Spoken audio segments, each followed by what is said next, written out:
Hey, if you're a real estate investor looking for tax strategies in 2023, then this episode with CPA Eric Freeman is definitely for you. We talked about so many tax strategies, including bonus depreciation, cost segregation, how to pay your kids, how to rent out your house for 14 days tax-free, and so much more. I've actually left timestamps with all the strategies below so you can find them easily. And if you find value in this video, please like and subscribe. But without further ado, here's the episode with Eric Freeman. Welcome back to episode 45 of the Real Estate Syndicator Live. And today's episode is all about tax strategies for real estate investors, alongside my good buddy and fellow Ken McElroy advisor on the tax side, Eric Freeman. Hey, Eric, how you doing, buddy?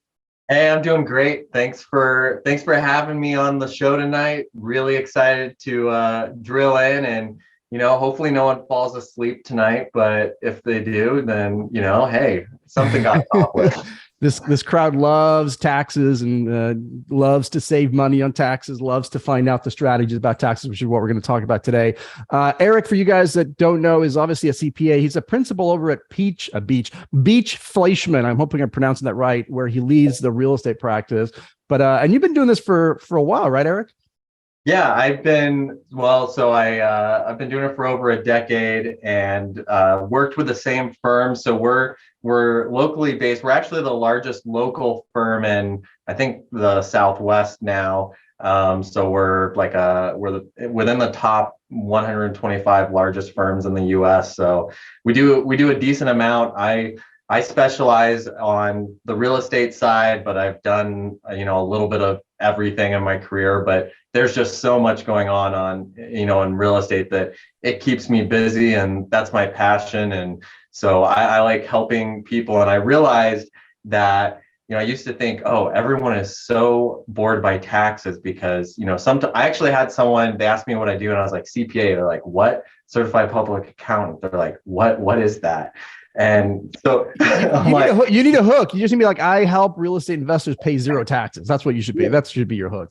That's what I realized is when you think about it, if you help people save taxes, but you're actually doing more, because most of the people, especially in real estate, they're saving taxes, but then they're using that to provide more housing, provide jobs, and then most of these people that are successful are actually, the biggest givers in charities and all these events that they believe in. So when it comes down to it, I've realized I'm helping a little more than just saving a buck. Oh, for sure, 100%. Well, let's get right into it. Let's go through some. I know you and I have talked a couple of strategies already. I just saw Justin come in to CPA, just FYI. First strategy I wanted to talk about is almost like a negative strategy, which is something you shouldn't do. But I think one of your strategies we were talking about earlier is a lot of people tend to make the mistake of going to see their tax professional right at the end, like in April or March or April, right at the end, which is obviously not a good idea. And then others, do a little bit better job, and they go see their tax professional at the end of the year and say, hey, how can we make this better? Or what can I do at the end of the year in order to minimize my taxes for next year? I meet with my CPA once a quarter. So it's like, so talk a little bit about the strategy of like, how often should somebody be meeting with a CPA, and how important is it for you to be meeting with your real estate clients throughout the year, as opposed to just waiting till the end of the year? Because that's a strategy that my gut tells me is not the best strategy to go with.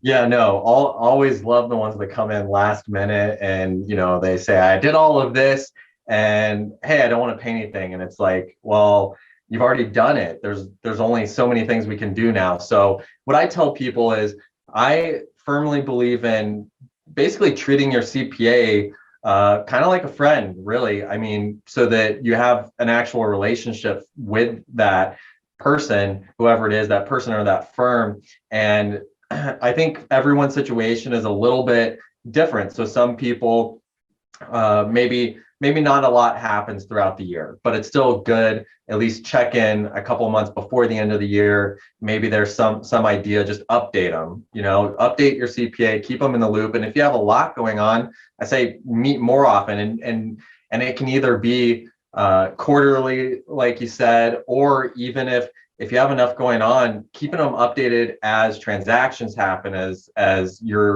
things are moving along, so that, because that's where the most opportunity is. is updating them, and then they can say, oh, hey, if you do this one thing different, then you'll get this positive result. But you would need to do it a lot of times before the transaction happens, so you can be aware of that. So even if you have quarterly meetings and something's happening, reach out before then and kind of keep it, I believe in that fluid conversation with them, and hey, even buy them lunch every now and then, you know. Of course. No, absolutely. So that's that's one of the strategies I think that a lot of people miss. But a lot of A students in the room, and if somebody's watching this that's here now or is watching it early in the year, even though we're already in 2023, can you talk a little bit about some of the strategies that we can still implement for the tax year 2022? Because there's still some things that you can do now, even though for tax year 2022, even though we're already in January, February, March. So can you talk a little bit about some of the things that you can still do today for last year? Yeah. So the first one, which was one of the top 5 strategies, would be a cost segregation study. And I keep an eye on the chats that you have, and everyone has some great questions in there. And I did see someone had mentioned cost segregation studies. So it sounds like some of you already know what that is, but just for those that are maybe newer to it, a cost segregation study is basically taking more advantage of depreciation deductions. So typically, whenever you buy an asset that has a useful life beyond this year, so generally any real estate is going to have a useful life beyond a year, right? And then some other kind of equipment and things like that would also meet that criteria. But I'll just talk about real estate. So for real estate, by default, when you buy a property, you're stuck with what the IRS says the useful life is. And so for residential, that's 27 and a half years. For commercial property, that's 39 years. And commercial is really, from the IRS perspective, that's defined as anything where someone's not living in it. So I mean, I know that's a different definition from like a lending standpoint, because like an apartment may be considered commercial to a lender, but for tax purposes, because people are living there, that's still considered residential. So just a small distinction to be aware of as you hear that term in different areas. So that's your default. And so that's a long time to really take the deduction for the cost of it. And so what a cost segregation study is that you have an engineer that goes in and they break down the property into the different asset classes. And so they will determine what assets in that property won't actually last 27 and a half or 39 years, and they move them into other buckets. So there's 2 other main buckets that will be used, and that is the 5-year bucket. And so that is personal property. And that is generally things that are considered removable from the real estate itself. So think about any appliances, dishwashers, refrigerators, all of that would be broken out. Carpeting, because that's not permanent. It's usually just, glued down. And then countertops, sometimes a lot of the cabinetry, even though it's, attached, it's still movable. It's usually just screwed in, maybe some glue, right? So that gets broken out. And so what you're left with then is basically the structure of the building. So you'll have permanent type flooring, so concrete flooring, tile, those types of things will be left as part of the structure. But once you break out all that 5-year property, now you can depreciate that quicker. The second main category is your 15-year property. And that is generally going to be what we call land improvements in the tax world. And that is anything that is outside of the building structure itself. So think about driveways or landscaping or asphalting or curbs or handrails. All of that is going to be considered land improvements, and that's 15-year property. So again, depreciated quicker. And so it's incredibly beneficial because right now, 5-year property and 15-year property qualify for what we refer to as bonus depreciation. And bonus depreciation is really just another exception in the law that says, okay, if you fall into these categories, then you don't have to even depreciate it over that useful life. You can just write it off right now at whatever bonus percentage is in place in the current law. So going back to what can you do now for 2022, you can still take advantage of the 2022 bonus depreciation tax law that was in place if you had bought the property in 2022. Or if you had a property that you had acquired before 2022, you can still do this. We've had 100% bonus depreciation, I think since, I think it was September of 2017, kind of a weird random date when the law got passed. But so you can write off 100% of all that 5-year and 15-year property. And it's all about when you perform the study. So if you perform the study for the 2022 tax year, then you can implement it. And that could mean you did the study in 2022, or you did it before you filed your 2022 tax return, which with extensions isn't due either until September 15th or October 15th, depending on how you held that property. And that property has to be purchased and placed in service in the particular tax year, right? Correct. And so, yeah, place in service. A lot of people ask about that. So I'll just do a quick spiel on that. But place in service basically means that it's ready for rent. So it doesn't necessarily have to be rented. So if you had a large commercial property and you had it available, improved, and advertised for lease, even though you did not get a tenant, that would still be considered placed in service.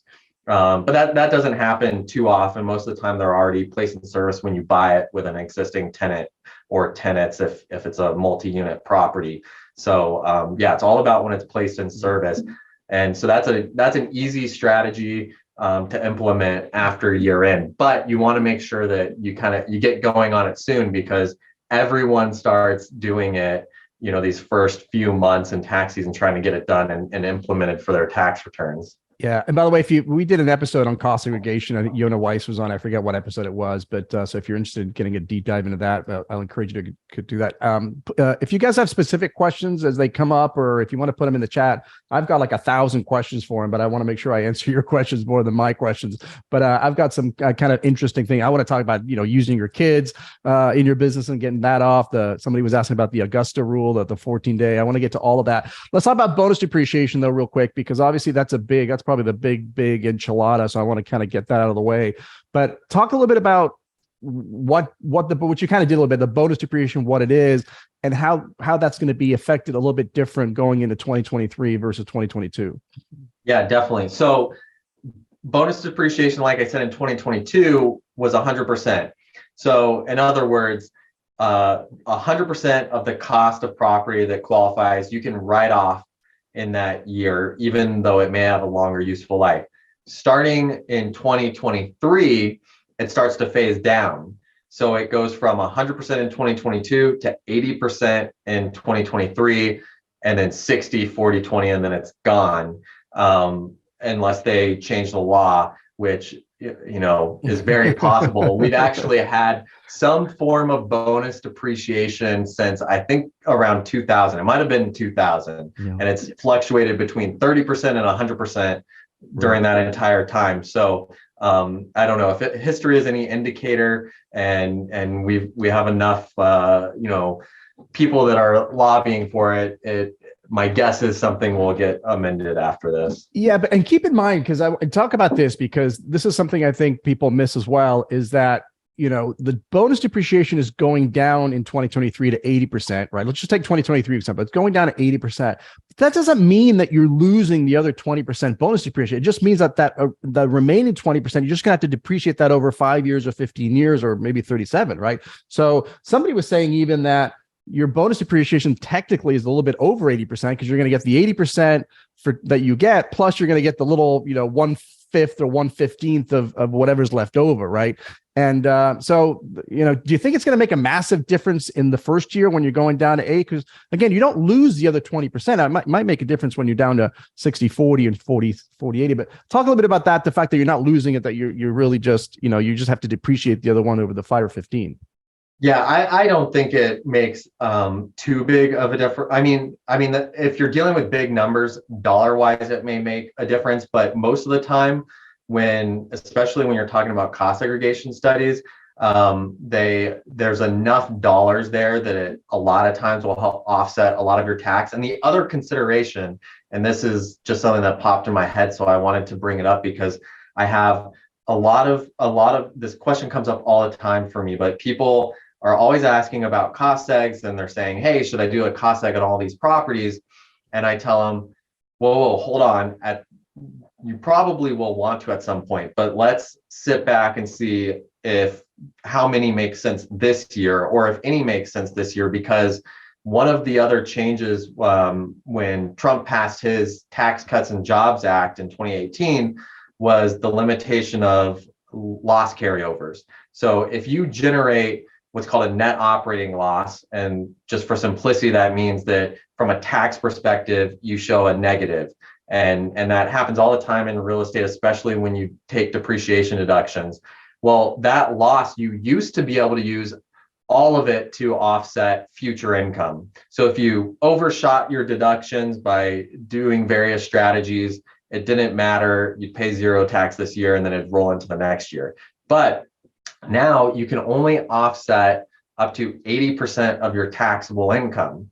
So what that means is, if, for example, you generated a $200,000 net operating loss, and the next year you had 100,000 of income, well, you could not use all 200. You would only be able to use 80,000 of it, and you'd still owe tax on 20,000 the next year. And so what I always try and do is time it. So I say, okay, maybe we don't need those deductions this year. Let's push it into next year, because if we do it in the same year, then you aren't subject to that limitation. So that's a big one that a lot of people don't point out to you. So something to consider. Yeah, and that's another reason for you to be talking and taking your CP out to lunch as much as possible, to kind of make sure that you're planning all these things out, because sometimes you may want to take it this year, sometimes you may want to take it next year. Guys, you got a question, drop it in the chat, please. And if you guys are watching this on YouTube, if you find value in this, please like and subscribe, as it helps us out. But one of the questions, there's actually two things that I want to talk about, which maybe deviates a little bit from purely real estate. But a lot of people in the chat and in the Facebook group talk about this idea of hiring your kids, right? And using, if you've got kids in your real estate business, if you're a syndicator in your syndication business, it's a basically not necessarily write off as an expense to you. And because they're kids, they don't have to pay income to a certain amount. Can you talk a little bit about, just kind of explain that strategy first, and then go into some of the more details as can you hire a 5-month-old baby to go? Do they have to be doing real work? Does it have to be reasonable? But let's talk through the kids, because a lot of people are interested in creating companies to hire their kids so they can pass some of that along, to their kids. Yeah, no, that's a great question. And you're actually very perceptive, because I started a YouTube channel recently. So guys, feel free to check it out also at Eric Freeman CPA. But that was one of my first videos that I'm going to put up there, and because I've seen this strategy pushed a lot, and it's a valuable strategy, and there for multiple reasons, not just from a tax perspective, but also from a just educating your children and your family, and bringing up to be financially responsible, because as you probably know from going through school, they don't always teach any of that. So it's an important job of a parent. But basically the strategy is that as a dependent, you have a standard deduction. Well, everyone gets a standard deduction, and a standard deduction is just a freebie deduction that anyone can have for filing their tax return. And right now, for 2023, that standard deduction is $12,950 for a single filing person. So if you're married filing joint, it's twice that essentially. So what you do is you employ your children in the business, and they have to, and this is the important part, they have to actually be doing something, right? So it can't just be like a paper thing where it's like, hey, my kids, in high school and they're doing their own thing, but I just want to take this deduction, so I'm going to put them on the payroll and they're not actually going to help. It can't be that. They have to actually do something. But most of the time you can find something for them to do. So I had a client that, was in real estate, and they had their children in high school and college, going and helping with like the maintenance, like taking the trash out of the apartments and things like that. Or others will have them help with, a lot of the marketing and social media and everything like that. So they're actually performing a function for the business, and you're actually putting them on payroll. So you're not just simply writing them a check. You still have to put them on payroll, pay any applicable payroll taxes, which are fairly minimal on that amount. And so then if you do that, you get this deduction for up to $12,950. And then when the child receives that payment, because it's not above the standard deduction, they don't have to file and pay income tax on it. And so it's basically a free deduction with tax-free income for them. So it's also a good strategy for, transferring wealth as well, slowly over time, in addition to, gifting and things like that. Because it's an expense to you from a corporate standpoint, it's an expense, but then you don't have to capture that income on the kids' tax return because they've got a standard deduction of almost 13 grand. And what I've been doing is you can actually go to the next level. So you can do 13 grand tax free theoretically, but you can go up to, what's the number where you pay the first level of tax, which is 10%, but you could pay them like 30, whatever the number is, 30 or 40 grand, whatever the first level is, and only pay 10% tax, which is still a pretty substantial amount that you can go through. And I never did this when my kids were young. My kids are pretty young still, but you could use them when they're babies, because if you're using them for marketing, I mean, they could be models, right? That's the one I've heard a lot, where you're using them legitimately for your website or for some legitimate business. But instead of hiring a child model, you can hire your kids, right? Well, so the simple answer is yes, but the real answer is yes, but you have to pay them something reasonable, right? 100%. So make sure it's a fair value, right, type payment. So if you actually had a client that they had their kids modeling for other third parties when they were young, and so they'd get like a few grand a year or whatever it was just on this. But so if for doing whatever, modeling or whatever it is, if the market is $500 for that, but you're paying them 10,000, right? Of course. Yeah.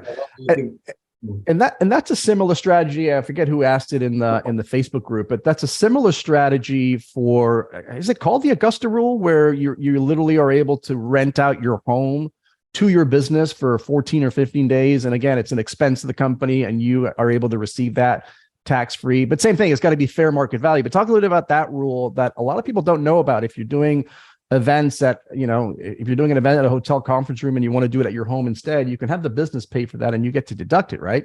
Not deduct, so you get to claim it tax-free for a certain amount of days. Yeah, so that is right. And it got the name from Augusta, Georgia. That's where the first, real, it became really popular, but it's been in the code for a while.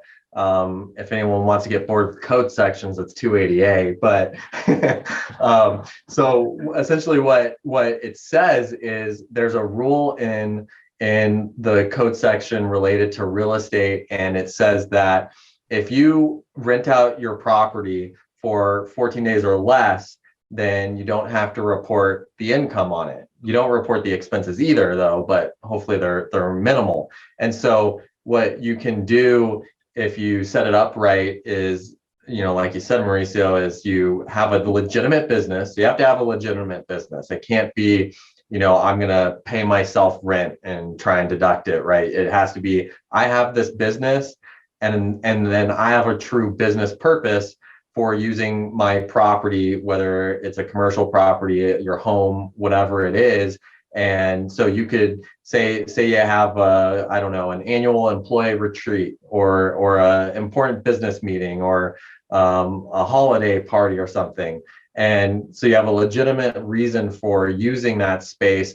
And so you use your home or whatever it is, and you pay less than 14 days of rent, then it's the same thing. You take that deduction for the business as an ordinary deduction, but then on the personal side, you would not have to pick up the income because it was less than 14 days. So something, just a quick mention, it's 14 days total rent. So if you say rented your home or property for say you had like an Airbnb, let's say, so you're renting it throughout the year, and then you only rent to yourself for a business purpose for 14 days or less, that's not going to work because the property was rented for more than 14 days total. So keep in mind, it's 14 days total for that property during the year. Got it. Good point there. Here's my strategy. So let me give you my strategy on this, and then you tell me if I'm completely wrong or if I'm violating tax law. There's not an IRS agent in here. No, I hope not. So pro tip, it's similar to what you just mentioned about the kids. So pro tip is when you're going to use your home for one of these events, what I would do is I would call 2 or 3 hotels in the surrounding areas, call them up and say, look, I need to do a meeting. How much is your conference room? I need it decked out. I need Wi-Fi. I need AV equipment. I need coffee. I need food or whatever. And you get 2 or 3 of those quotes. And I guarantee you'll get quotes for like $4 or $5 grand or whatever it would cost you to go get a conference room at some event, and then use that as your proof. Is when you say, hey, I charged myself, my company $5 grand to use my home, I've got some kind of a backup and receipts from 2 or 3 or 4 other hotels in the surrounding area. What say you, Eric?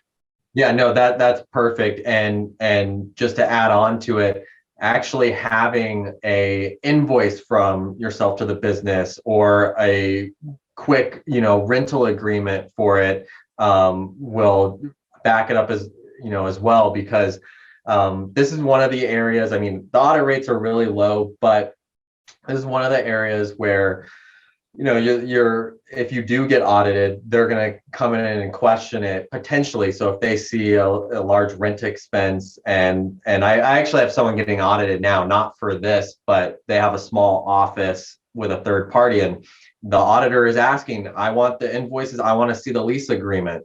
And this isn't even a rental to themselves. They just want to know, is this a legitimate business, because it had more expenses than it did revenue. Right. So having all that support, because the auditor is probably going to ask for it. Yep. No, 100%. I got a question here from Nicole. So if you guys, I see the questions popping in, I think they're telling me to stop asking my own questions, and they're ready to get their questions answered. Nicole has a question about IRAs, and I've got actually a follow-up on that as well, because somebody in the chat in the Facebook group also mentioned it. By the way, if you're not part of the Real Estate Syndicator Facebook group, I highly encourage you to join. I spend all my time in there. It's just mauriciorauld.com/FB group. But Nicole says, I was told that you don't want to purchase real estate inside of IRAs. You'll get killed with taxes. What are your thoughts on this? This is actually a really good question. And a lot of people have a lot of opinions on this, but the comment comes from what is referred to as UBIT, or unrelated business taxable income. And what that is essentially when a tax-free vehicle like an IRA, but there's others, foundations, other types of tax-free type vehicles. If you generate UBTI, then you're subject to tax, a different tax rate on that. And for real estate, rental real estate generally is not considered UBTI, except that when it is leveraged with debt, which most real estate is. So most of the time when you have rental property, you're going to have UBTI. So if you have positive rental income, you're going to have positive UBTI and have to file and potentially pay tax on it. So, and then, the other consideration that I always think about is real estate already is such a tax beneficial vehicle. So one, you're taking depreciation deductions, which are not real most of the time, right? Because most of the time over a long period, the real estate is actually appreciating, yet you're getting this, what I call fake deduction for depreciation, which if it's in an IRA, you're not benefiting from because you don't have any taxable income there. So why not get that deduction personally and offset some of your other income that would be taxable? And then two, when you sell a property, the sale of the property, other than depreciation recapture, so I'll just keep it simple, but other than, the exceptions, is capital gain. So that's taxed at the preferential rate of 15 or 20%, depending on, or sometimes 0%, depending on your tax bracket, and which is a lower rate than what you're paying on your wages and other ordinary type income, where you're paying potentially up to 37%. So you get free deductions, you get a much lower tax rate, and versus an IRA. When you withdraw an IRA, so there's different types of IRA, but I'll just assume it's a traditional, which means you get a deduction when you contribute to the IRA, but then when you take it out in retirement, it's taxed at ordinary rates. So if you had capital type income in an IRA from the sale of real estate, but then you withdraw those proceeds in retirement, you're paying ordinary tax on it instead of the capital gain. So my personal opinion is, most of the time, I generally prefer real estate out of an IRA or retirement account. Plus, I mean, if you do have UBTI, even if it's not a lot, you still have to file an extra return. So you've got extra compliance costs, which is part of your investment cost. So that's my opinion. But I mean, there are, with everything in tax, there are always exceptions. So if you have non-leveraged property for whatever reason, then it may make sense, right? Yeah. But the other thing is, in IRAs, there's a lot of self-dealing issues. So you can't invest in your own property and manage it and do all of that. You're generally investing in, syndications and other third parties to be able to get those benefits legally. Sounds good. And Nicole, the answer to the second question is no, but I'm going to move on. Next question that I saw, I lost it right here, was Bridget was asking, which losses are you able to carry over and which ones are you not? Sort of I guess it's called a wasted deduction. Does that make sense? I'm not 100% sure what, but I'll try and address it, because there's different types of carryovers. So the net operating loss, which was the one that I talked about earlier when we're going over cost segs, that's one type, and those carry over forever, but they're still limited to that 80% of taxable income in every future year. So you don't lose it per se, but it is limited.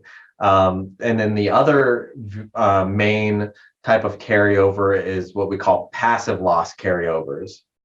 And passive loss carryovers are really that's for investments in which you're not actively participating in. And so, without going into all the details, essentially the IRS has a set of factors that you can consider as to whether you are active or passive in something. Real estate is by default passive, so it's harder to make that an active activity, but you definitely can. So anyway, if you have a passive loss, so if say you invest in a buddy's business and you don't really do anything other than get the financials at the end of the year, have a phone call just to check in how things are going, and that's the extent of it, and they pay you your returns, then you're passive, and those losses can only offset other passive income. So if you have more passive losses than you do passive income, that is stuck and can't offset your other active wages, or if you have an active business you're in, it won't offset that. And so you'll carry it forward. And again, that'll carry forward forever, generally speaking, and offset any future passive income. And they will get released, though, if you get out of that business or activity. So if for whatever reason you sell it, all those passive losses would get released at that time. So that's one way to get out of them. Cool. I know you wanted to talk, one of your favorite strategies was the personal residence exemption, but this is where I'm going to ask my question first, and then you can probably work your thing in. This is where I have to insert my joke that I usually give with CPAs. So hopefully you don't get offended, but you ask 5 CPAs the same question. You ask 3 CPAs the same question, you get 5 different answers. It's kind of which I'm sure is true for the attorneys as well. But for real estate investors, syndicators, we use, and obviously we do a lot of asset protection. So the question always comes up on the personal residences. Should you, from an asset protection standpoint, I would love to put personal residences into an LLC, but as you know, as you're probably going to tell us, that there's 2 great tax benefits from having the personal residence, which is your, the mortgage deduction and also the capital gains, the exclusion for the capital gains. Do I lose any of those tax benefits if I put my personal residence into that LLC? Do I lose both benefits? Do I lose one benefit? Do I lose no benefits? Because that's something that comes up and I always get different answers. So what say you, Eric? Well, I'm going to give you the right answer. So love it. So there is nothing in the law that disqualifies you from getting the personal residence exclusion if it's in an LLC. You have to meet the other requirements, which are that you have to have lived in there for the last 2 out of 5 years as your principal residence. Right. So that's the main thing that you have to do. So having it in an LLC, as long as you're still ultimately the owner, right? Because you have to own the property too. So if you own the property, and most of the time, if it's your personal residence, that LLC is going to be disregarded for a tax purpose anyway, even if it's husband and wife in a lot of states. So for example, any community property state. So Arizona, where I'm at, is a big one. California. So if husband and wife own an LLC, disregard it anyway. You don't even report the LLC anywhere. It's like it doesn't exist from a tax perspective. So it has no effect on that. Now, if you had some other owners in that LLC, that may have an effect, because maybe the IRS would say, well, you didn't really own it, because effectively someone else owned part of it through an LLC. So that would be the only caveat to that answer. Okay. So that's good to know. All right. And then I know, let's talk about 1031s, even though talk about 1031s, obviously that's a major tax strategy for real estate investors. But answer the following question. In addition, once you get through the 1031 explanation, do you still find a 1031 makes sense given the bonus depreciation structure that we currently, although that is phasing out now, but I mean, I always get that debate too. Well, I want to do a 1031. I'm kind of stressing over the timing. And then I always hear, well, with bonus depreciation, you don't even need a 1031. What are your thoughts on that? Well, my favorite answer, which Ken McElroy always makes fun of me for, but it depends. Every situation is different. I can see, I've had conversations where if you are upgrading enough in the size of property that you're buying, then sometimes if you do a cost segregation study on the property that you're acquiring, you can offset the gain with those deductions. And so in that case, it might make sense. But of course, you're offsetting with ordinary deductions from depreciation, but you're offsetting capital gains from the sale.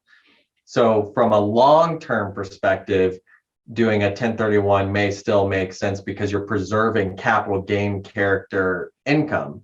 But if you don't have that situation where the acquisition of the new property, you'd be able to offset it with a cost seg, then 1031s a lot of times do make sense if you can find the right property within the right time period. And there are other rules. We don't have to go too far into it because probably spend the rest of the time, but just to throw it out there, opportunity zones, which were part of Trump's tax law too in 2018. And there you do have timelines, but they're more lenient. So on an exchange, you have to identify the property within 45 days and then close within 180. And you need an exchange intermediary to go through.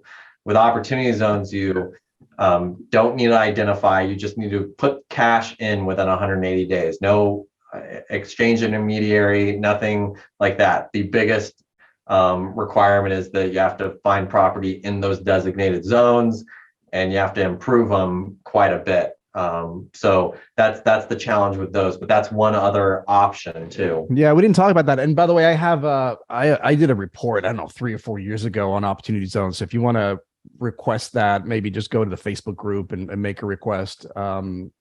Not too many people use it. I was trying to get ahead of the game, but I know if it's Magina or McKenna, she has a great question because I'm actually working on a video on this right now. And Eric, you and I were texting each other about this question, so I'm going to ask it and give you my thoughts on it. But she says, can you? She was basically asking what is better, an LLC or an S corp, which is a little bit more. It's got CPA components to it, tax things, and also asset protection things. She said, which one gives better tax returns? And what the point of my video that I'll probably release in a couple of weeks, because I'm heading out to Hawaii tomorrow, so I won't have time to do it next week. But what most people don't realize, again, correct me if I'm wrong, Eric, that first of all, S corps are basically just a corporation that has an S election that gets the pass-through treatment that you're going to talk about. But LLCs, one of the reasons I love LLCs in general, and I think real estate investors should all love LLCs, is that they're so flexible that you can have an LLC taxed in any of those forms. You can have an LLC that's disregarded if it's just you. An LLC by default is taxed as a partnership, but you can also have an LLC and have it taxed as an S corp. You can also have an LLC and have it taxed as a C corp. So to me, those are two separate things. One is the corporate structure. Do I set up a corporation or an LLC? And then separate is, do I do an S election? Do I do a partnership? Do I do a C corp? So my 2 cents here, and the point of my video is, if you decide that S corp is the way to go for tax reasons, and you can explain whether it is or not, I'm guessing you're going to say it depends. But if you decide, along with your tax professional, that the S election or S corp is the way you should go, then set up the LLC and have it taxed as an S corp, because the S corp, the one thing the S corp doesn't have is the same asset protection benefits that LLCs have.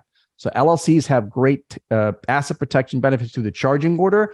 Corporations, you don't get the charging order protection, which is a big deal. So that would be my recommendation in general, that if you decide S corp is the way to go, still set it up as an LLC, just have an election, have it taxed as an S corp. Having said that, S election partnership, when does that come into play? I have so many thoughts on this. And first of all, I agree with everything you just said. I'm a huge believer in LLCs. And if you determine with your CPA that an S election makes sense from a tax perspective, it's more beneficial to have an LLC make an S election than a corporation make an S election. For one reason is because one of the most common issues with S corps is that they can be blown up by just not qualifying for various reasons. And a big one is operating agreements that have partnership type language will often disqualify an S corporation, and people don't realize that, because when if you have someone that doesn't understand tax law and they use similar operating agreements, S corps are just very specific in how you have to be. Everything has to be pro rata. So you can't do distributions that are disproportionate to people's ownership throughout the life. But a lot of times in definitely real estate deals, you may have, a sponsor or someone that is getting paid some distribution that's not equal to what they put in. And there's all kinds of other reasons that they get disqualified. So anyway, if it does get disqualified, it will revert to an LLC, which if you have multiple members is a partnership, which is usually a lot better than defaulting back to a corporation if you're a corporation that made an S election. So you'd rather have that scenario happen in that case. The other thing is, I'll just make a general statement for real estate. Almost 99% of the time, you want a partnership or a disregard any. You do not want an S election for a lot of reasons. But the biggest reason, if it owns real estate, you will likely miss out on deductions because of how basis rules work. So when you buy a property, and let's say it's a partnership or it's you individually, and you individually could mean you through a disregarded LLC. Say you're put down a down payment, and I'll just make the numbers easy and say it's 20%, 200,000 on $1 million purchase. The rest is debt. From a partnership perspective, you have tax basis equal to $1 million, which is your $200,000 cash and your $800,000 of debt that you are on the hook for. So you can take deductions against $1 million worth of acquisition, even though you only forked out $200,000 of cash. And this becomes incredibly important if you do cost segregation studies, because on $1 million property, say it was a multi-unit, apartment complex or something, a lot of times you may be able to write off 30 to 40% of your, maybe 25 to 35 because you got land in there. So let's just say it's 25%. So you just generated $250,000 in deductions, and you can offset all of that against other income because you have $1 million of basis. And S Corp, though, you do not get basis for third-party debt. So your basis when you buy that same property through an S corporation is only $200,000. So if you generate $250,000 of depreciation deductions, you are missing out on 50,000 of those, plus the ongoing depreciation and everything else. That's just one reason, but there's almost everything you can do in an S corp from a tax perspective, you can accomplish through a partnership. There are exceptions, and so one of them might be if you have a management company that's separate, it owns no real estate, and maybe you use the S corporation to pay your wages from there, collect some management fees, and then you do retirement accounts and health insurance through the S corp. Then it makes more sense. But honestly, most of the time you can do that exact same thing with a partnership, very similar. So, but a partnership just with an LLC gives you so much more flexibility than an S corp. I could probably rattle off a lot more. Yeah. I'm very anti S corp in a lot of ways. How do you really feel, Eric? How do you really feel? I'm glad you brought up the management, because I know Ben, I think I see you here in the chat. Ben had a great question, a little bit different from what you talked about, but it had to do with setting up management companies. And Ben, I know you're on here. It's probably going to be easier if I just read your question, because I thought it was a good one. And this was in the context of setting up, just as you mentioned, setting up a management company to manage that LLC and then get paid, have the LLC make payments to the management company so that you can then, write off and stuff. So Ben's question was, could you please have Eric comment on a situation where a passive investor invests via a pass-through LLC into a number of different syndications, right? So you just set up an LLC, you've got a bunch of syndications that you've invested in. The passive investor also sets up a C Corp, and I think it could even be an S Corp, but sets up a C Corp to quote unquote manage the Wyoming, using an entity, Wyoming entity. And again, I would not set up a C Corp. I would set up an LLC and have it taxed as a C Corp. But the management's role is largely to provide, investment advice, research, consulting, underwriting services to the pass-through entity. All of these, let's just assume they're legitimate, services that the management company is doing on behalf of the LLC, and there's a management agreement in place. The $80,000 question is, what is a reasonable fee that you could charge as the management company to do that? So I've set up my LLC. I need a manager. I set up a C Corp or an LLC tax as C Corp. It performs all the management duties. How much can I pay that management company that's reasonable? Is it a percentage of the revenue? Is it, hey, I can charge 10 or 20%? Or how do you go about giving somebody an idea from a range perspective on how much I can basically segregate from my LLC to the management company so then I can run all my deductions through that? So I would be careful with this one because we have rules where you can't, if you're an investor, your investment expenses are not deductible. They used to be deductible, but limited. But through, I think it's 2026, investment expenses are not deductible at all. So generally speaking, when you invest, through your brokerage account and you're paying asset management fees on that and whatever else, those aren't deductible anymore. So anything that falls in that investment type expense is not deductible. So when you're talking about segregating those expenses, now the holding company that holds these syndications, you're probably considered an investor. And so those would not even be deductible when you pay them over to the C Corp. So you're potentially creating something where there's not a deduction. because the investment expenses are not deductible, but then you're creating potentially income that maybe you're offsetting with other stuff. But then the question is, well, that C Corp is probably, when you kind of collapse it and you look at the substance, that's really an investment corp also. But so the question then becomes, well, how do you not become considered an investor? And so that's really more when you're in the trader business you have a trader business.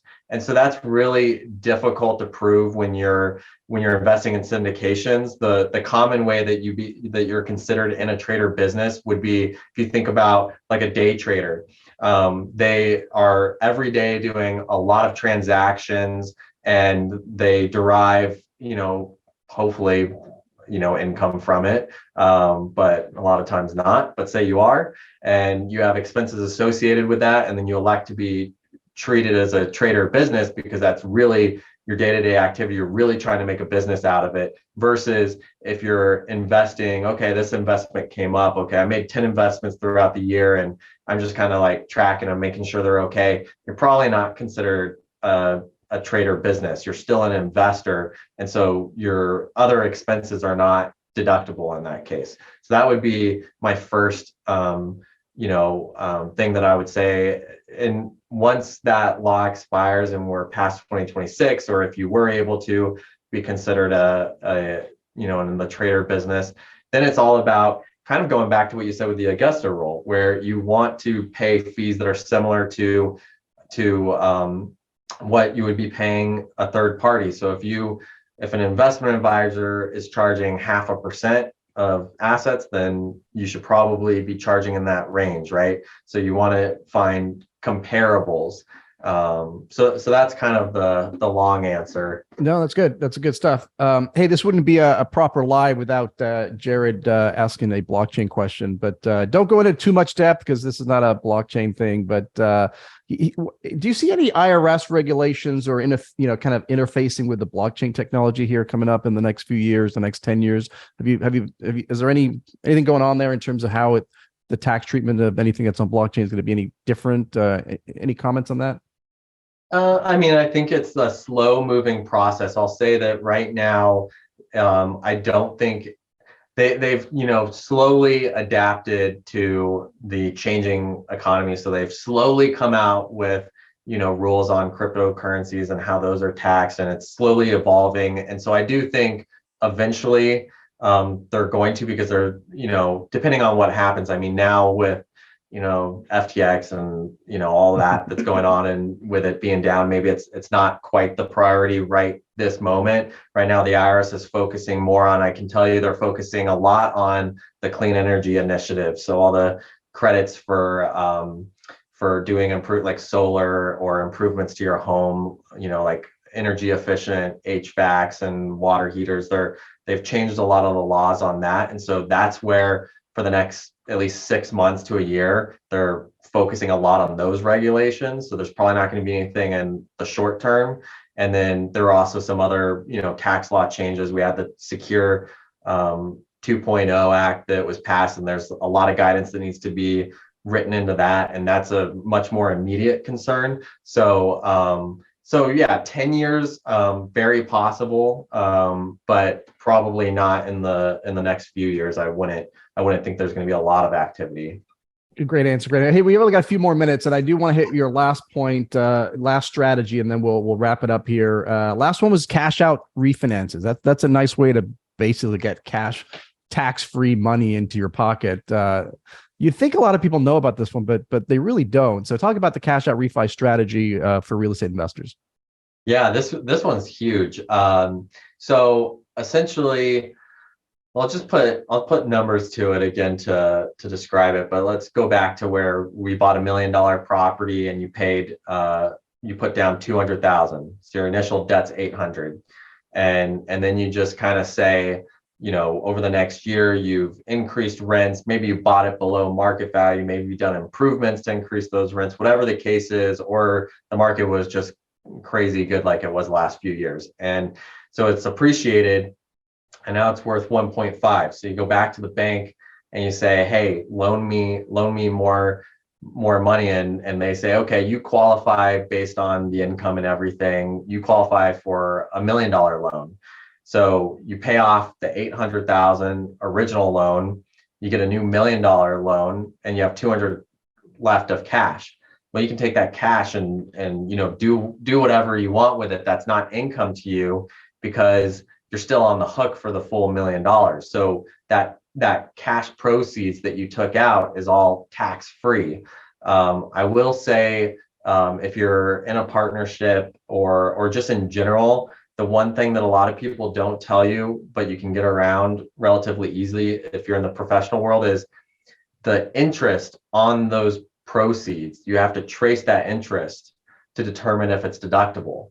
So in other words, in this example, you paid off 800,000, now you have $1 million loan.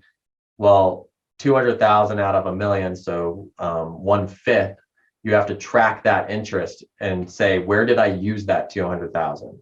So if you bought more real estate with the 200,000, you can deduct it against the real estate still deductible. But if you took that and you went and bought a Ferrari, now that's personal interest expense and it's not deductible.